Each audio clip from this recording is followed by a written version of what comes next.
दोस्तों, आज हम आपको बताने वाले हैं दुनिया के सबसे बड़े ड्रग डीलर पाब्लो एस्कोबार के बारे में 10 अनसुनी बातें।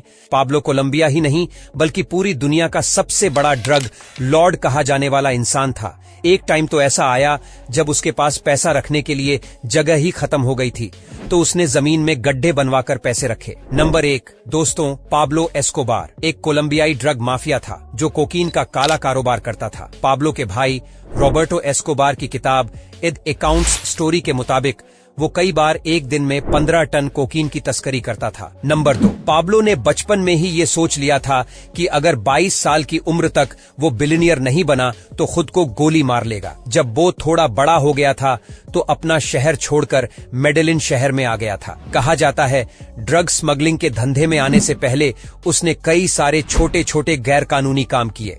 नंबर 3, पाब्लो पैसा कमाने के लिए मेडेलिन के ड्रग माफिया ग्रुप में शामिल हो गया था और ड्रग डिलीवरी का काम करने लगा था, जिसमें उसे बहुत पैसे मिलते थे। इसलिए वो ये काम करता रहा और 22 साल की उम्र से पहले ही पाब्लो बिलियनियर बन गया था, लेकिन इसके बाद में भी उसने ये काम नहीं छोड़ा। नंबर 4, अपनी 25 साल की उम्र तक पाब्लो एस्कोबार अमेरिका में 80% कोकीन अकेला सप्लाई करता था, जिसके लिए वह पायलट को एक रूट के लिए 5 करोड़ रुपए देता था। इस तरह पाब्लो एस्कोबार के पास बहुत ज्यादा पैसा इकट्ठा हो गया, जिसको वह बैंक में भी नहीं रखा जा सकता था। नंबर 5, एक बार सरकार ने पाब्लो को 18 किलो कोकीन के साथ पकड़ लिया था, लेकिन पाब्लो ने तब जज को भी खरीदने की कोशिश की थी। जब जज नहीं बिका तो पाब्लो एस्कोबार ने उसको बड़े ही बेरहम तरीके से मरवा दिया, जिसके कुछ समय बाद सरकार ने यह केस वापस ले लिया। नंबर 6 दोस्तों, आपको ये जानकर हैरानी होगी कि पाब्लो ने अपनी जिंदगी में 4000 से ज्यादा लोगों को मार गिराया था। उसने अपने नेटवर्क को बढ़ाने के लिए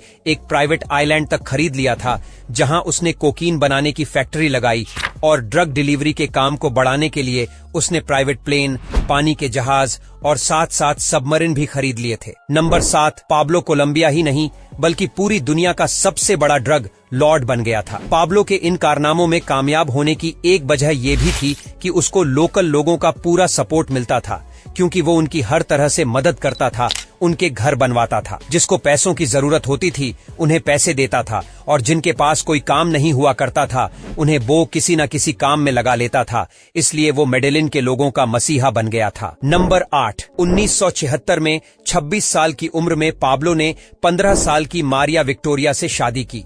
उनके 2 बच्चे जुआन पाब्लो और मैनुएला थे। उसने 5000 एकड़ में फैला है सिएंदा पैलेस नाम का एक आलीशान स्टेट तैयार किया था। उसका परिवार इसी में रहता था। कहा जाता है कि एक बार उसने $2 मिलियन सिर्फ अपनी बेटी को गर्म रखने के लिए जला दिए थे। नंबर 9, पाब्लो इतिहास में सबसे अमीर और सबसे कामयाब अपराधी माना जाता है, क्योंकि वर्ष 1989 में फोर्ब्स पत्रिका के अनुसार एस्कोबार को दुनिया का 7वां सबसे अमीर व्यक्ति था, जिसकी संपत्ति 25 बिलियन अमेरिकी डॉलर थी।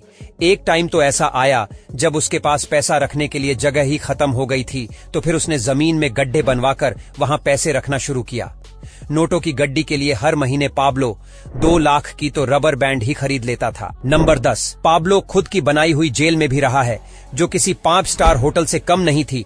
उसके पास यहाँ हर तरह का आराम था, मगर फिर वो जेल से भी भाग गया। 16 महीने बाद सर्च ब्लैक टीम ने उसे खोज निकाला और 2 दिसंबर 1993 के दिन शूट आउट में बो मारा गया। हालांकि दोस्तों, उसके जाने के बाद बहुत से ड्रग डीलर आए, लेकिन कोई भी पाब्लो एस्कोबार नहीं बन पाया। आज भी जब सबसे बड़े ड्रग डीलर का नाम आता है तो पाब्लो का नाम सबसे ऊपर होता है।